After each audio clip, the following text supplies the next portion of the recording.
How's it going, guys, and welcome back from the holiday season. In today's video, we're going to check out a device that Apple released all the way back in 1997, the Newton MessagePad 2100, the last real attempt at Apple's failed handheld device product line. Let's go ahead and check it out.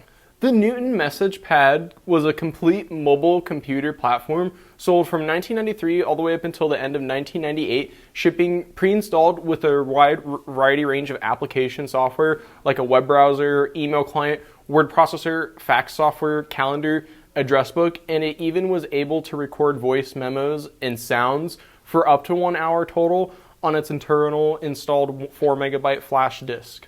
These devices were typically used and intended for professional, educational, and also business usage, mainly being a personal PDA or personal digital assistant. It definitely makes it advanced for its time, but nowadays extremely limited compared to what we use today. A typical user of one of these would use it on a daily basis to keep track as an agenda for their daily business life. This example in particular was donated to us coming from its original owner, using it for 1 to 2 years or so before moving on to a different device or computer entirely for that matter. Taking a look at the device itself, it's not too large in construction, having only a 4.9 by 3.3 inch display that is covered by a flap which doubles also as a kickstand. All of that surrounded by a greenish finish rubberized coated plastic case with a rainbow Apple logo right below the display to top it all off. It is definitely attractive for the time, but really clunky and outdated looking today. The screen, at a resolution of only 480 by 320, the Newton MessagePad is definitely good for its time, having a low power display and at the very least somewhat readable, featuring an indigo backlight. That gives the display a very nice radiation colored blue-green glow at night for those late night Newton MessagePad sessions. The display orientation can also be rotated in software 360 degrees, along with the display cover doubling as a kickstand. It can be set up and used any way of your liking. It's pretty versatile in that regard. Around the left side of the device, you have one switch for turning the device on and off and also activating the sleep function. This also allows you to turn on the backlight if you hold it down. Along the top, the flap reveals the charge port, serial connection for syncing to a computer. You can also see a blank spot that was used for an optional Ethernet port to be added on when you order the device. The Newton device is also featured an infrared blaster for communications to other Newtons or computer devices. It allows you to send a very small amount of data, mainly just text. The stylus is also stored at the top, where there is a small port that you can slide the stylus in and out of. There's also a little piece that you can slide out of the device to hold the stylus when not in use. Very fancy. Along the right-hand side of the device, you'll see here 2 slots. There are 2 PC card slots, one of which is actually used for a modem card that allows you to connect this device to the internet directly. This basically allows you to connect to the internet, syncing like email client, and the web browser will work in its most basic functionality through the modem card. Along with the 2 card slots, you will also have a battery slot, which allows you to have either a rechargeable battery, which I have here. It is pretty worn down though and is corroded, or you can alternatively use AA batteries, which we are currently using to power the device here today. Finishing up around the outside, we're left with a speaker which actually gets pretty loud for what it is, and also a microphone that's built in for recording voice memos, which is actually pretty good quality, again considering for how old this device is. Let's go ahead and check out an example of a recording that was actually left on the device for us to review. This is something that was recorded by the original owner of the device all the way back in 1998. Let's go ahead and take a listen.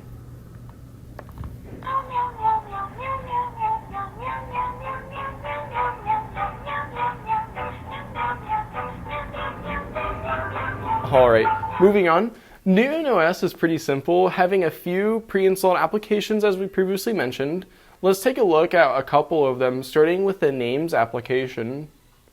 This is essentially an address book for looking up contacts and details about them. Apple definitely has some cool features baked into the application, like the ability to create business card style panels to show off to contacts and other people during business meetings or what have you. Pretty neat. Moving on to the extra section, This is basically an application drawer, much like you see in older versions of Android. However, you can actually sort by function as shown here.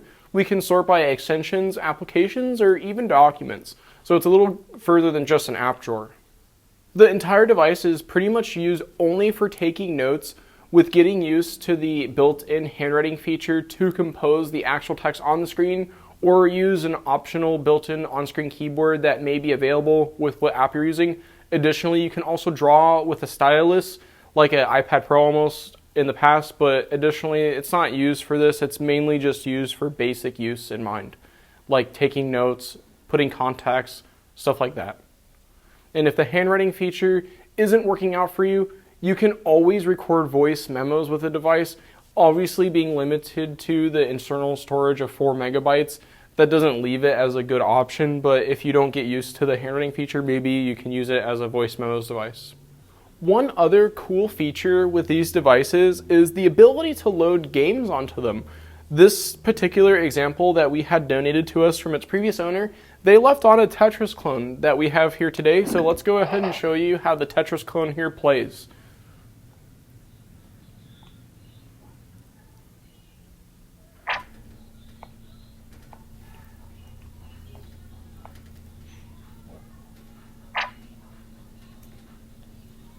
Wow, it actually plays pretty well. Isn't that awesome?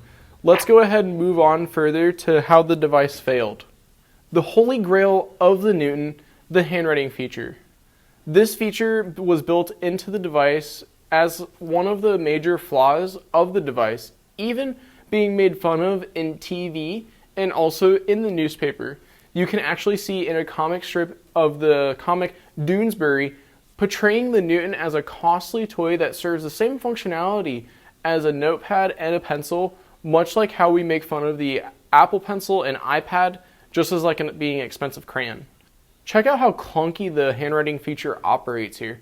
This is definitely one thing that really steered people away from this device. And so, with the return of Steve Jobs in 1997 and decreased market share with the launch of the Palm Pilot right around the corner, having a full-size physical keyboard, other critical factors that were missed on conception and development of the Newton, like the ability to use your fingers for the user interface, that also led eventually to its discontinuation and failure. The technology, concept, and the execution eventually led on Apple to remain inspired by it, releasing more technologies and softwares like Fingerworks Touch API, and also releasing multi-touch hardware on other Apple products and devices like the iPad, iPhone, and also the touchpad on the MacBooks, leaving the Newton just a tear in the eye of Apple's product line history, creating a forward-thinking hardware that inspires itself and also the market surrounding it. Alright, that's it for this video today, guys. If you liked what you saw, or if you have thoughts, or if you have other experiences that you'd like to share about the Newton or MessagePad devices, leave them in the comment section below. Let us know how we did. Also, hit that subscribe button so you get notifications, and hit that bell icon so you get updates right away when we post new videos to our channel. Again, thank you for watching the YouTube channel of the Apple Exchange, and have a great rest of your day.